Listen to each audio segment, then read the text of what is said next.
9월 26일 화요일 기쁨의 언덕으로 묵상집을 통해서 하루를 시작하시는 여러분들, 주님의 이름으로 환영하고 축복합니다. 여러분과 여러분의 삶 가운데 그리고 여러분의 가족 위에 하나님의 은혜가 함께 하시기를 바랍니다.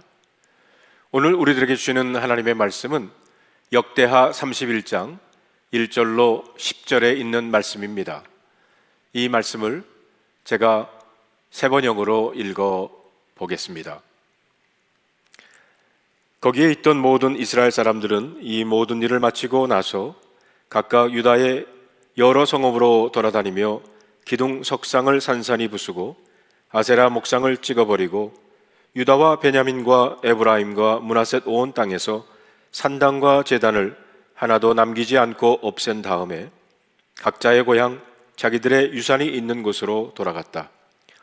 히스기야는 레위 사람들과 제사장들을 갈래를 따라 다시 조직하여 각자에게 특수한 임무를 맡겼다. 제사장들과 레위 사람들은 각자 맡은 임무에 따라 번제를 드리는 일, 화목제를 드리는 일, 성전 예배에 참석하는 일, 주님의 성전 여러 곳에서 찬양과 감사의 노래를 부르는 일을 하였다. 왕도 자기의 가축대 가운데서 아침 저녁으로 드리는 번제에 쓸 짐승을 바치게 하고 또 안식일과 초하루와 기타 절기의 번제에 쓸 짐승을 바치게 하였으니 모두 율법에 규정된 대로 하였다. 그는 제사장들과 레위 사람들이 주님의 율법을 지키는 일에만 전념할 수 있게 하려고 예루살렘에 사는 백성에게 명령을 내려서 제사장들과 레위 사람들의 몫을 가져오게 하였다.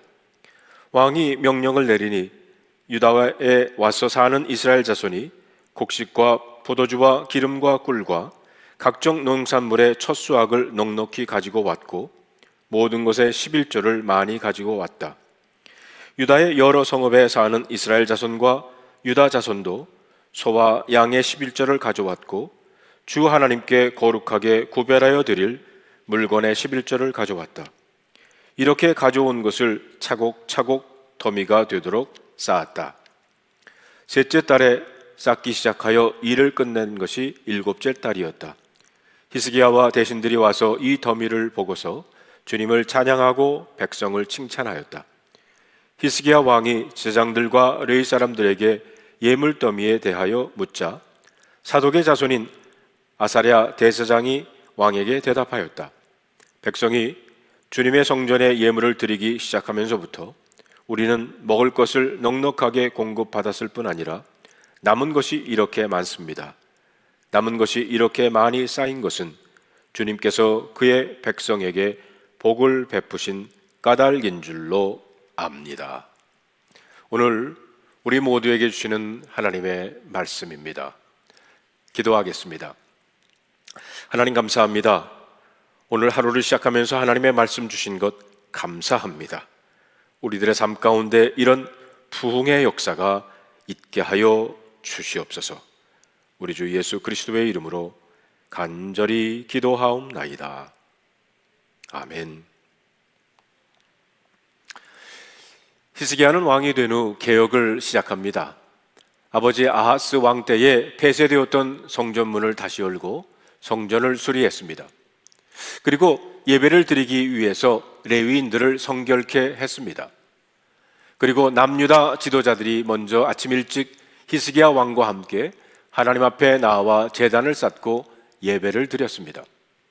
그것으로 그치지 않고 온 나라에 유월절을 선포합니다. 남유다 백성들뿐만이 아니라 망해버린 북이스라엘의 난민까지 모두 수용하는 전국적인 유월절을 선포하고 지켰습니다. 온 백성들이 기쁨으로 유월절과 무교절을 드리게 됩니다. 30장 22절로 23절에 보면 히스기야는 모든 레위 사람이 주님을 섬기는 일을 능숙하게 하는 것을 보고 그들을 격려하여 주었다. 이렇게 이래 동안 주 조상의 하나님을 찬송하며 제사를 드린 다음에 온 회중은 다시 이래 동안의 절기를 지키기로 결정하고 이래 동안 절기를 즐겁게 지켰다라고 했습니다. 다시 말하면 계획했던 7일간의 성회가 끝났는데도 백성들은 은혜를 더 사모하며 자리를 떠나지 않았다는 겁니다. 그래서 일주일 더 은혜의 집회가 계속되었습니다. 성령의 역사하심이지요. 여러분, 이와 비슷한 일이 얼마 전에 에즈베리 대학에서 16일 동안 일어나지 않았습니까? 2월 8일에 열린 채플에서 잭이라고 하는 목사가 로마서 12장을 본문으로 설교를 했습니다. 사랑의 실천의 중요성에 대해 설교를 했는데, 하나님의 사랑을 체험하지 않고는 진정으로 다른 사람을 사랑할 수 없다는 내용이었습니다. 잭 목사는 스스로 설교를 잘했다고 느끼지 않고 예배가 끝나고 집에 바로 갔지만 성령께서 그 메시지를 사용하셨습니다. 은혜를 받은 학생들이 남아 기도를 했습니다.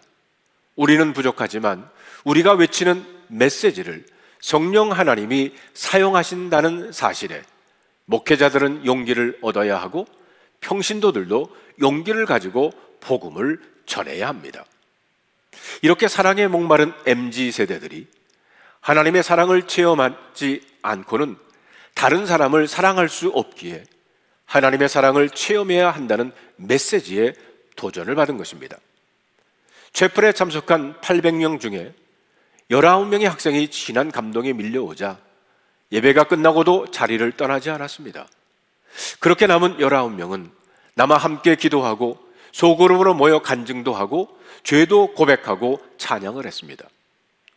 찬양 인도자는 10시간을 그 자리에 있으며 찬양을 인도했는데 화장실에 가고 싶지만 목이 마르지도 아무것도 먹고 싶지도 않았다고 합니다. 하나님의 영광스러운 임재가 나타나니 그 임재 앞에 모든 것을 잊고 임재에 집중할 수밖에 없도록 인도해 주셨다는 것입니다.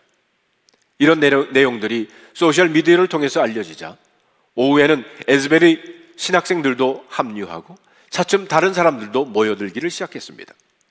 상황이 진행되는 소식을 들은 케빈 브라운 총장은 누구든지 예배에 참여하는 것을 환영한다고 발표를 했고 더 많은 학생들과 사람들이 모여 들었으며 결국 총장은 수업을 중단시켰습니다. 에즈베리 대학 부흥운동은 유튜브를 통해 전 세계에 동영상을 통해 전해지게 되었고 전 세계에서 많은 사람들이 이 자리를 찾아왔습니다. 히스기야 왕 때는 소셜미디어와 유튜브는 없었지만 어제 보았던 것처럼 히스기야 왕은 온 이스라엘과 유다에 전가를 보내서 유월절을 지키도록 오라고 초청을 한 것입니다. 남유다 왕국뿐 아니라 이제는 나라를 잃어버린 북이스라엘 왕국에 지파별로 연락을 해서 전국적인 유월절을 선포하고 지킨 겁니다. 오늘 본문은 그 이후에 일어난 놀라운 변화입니다. 1절의 말씀을 볼까요? 거기에 있던 모든 이스라엘 사람들은 이 모든 일을 마치고 나서 각각 유다의 여러 성읍으로 돌아다니며 기둥 석상을 산산히 부수고 아세라 목상을 찍어버리고 유다와 베냐민과 에브라임과 므낫셋 온 땅에서 산당과 제단을 하나도 남기지 않고 없앤 다음에 각자의 고향 자기들의 유산이 있는 곳으로 돌아갔다고 그랬습니다. 14일간의 성회가 끝나고 그곳에 모여서 유월절을 지켰던 북이스라엘 백성들은 우상들을 자기들의 손으로 깨어 부수었습니다. 남유다 백성들도 마찬가지로 우상을 부수었습니다. 북이스라엘은 나라가 망했지만 200여 년 전 여로보암 1세부터 우상 숭배자들의 나라였습니다. 그런데 그들이 나라가 망하고 나서 은혜를 받고 난 후 자기 손으로 우상을 부수었던 것입니다. 남유다 백성들도 아하스 왕 시절에 만들었던 우상을 히스기야 왕의 명령 없이도 자기 손으로 부수었습니다. 이것이 바로 은혜 받은 자들이 행한 역사입니다. 억지로 시키고 가르쳐도 안 되었던 일이 은혜의 성회로 충만해지고 나니까 그들의 손이 우상을 스스로 깨고 있었던 겁니다.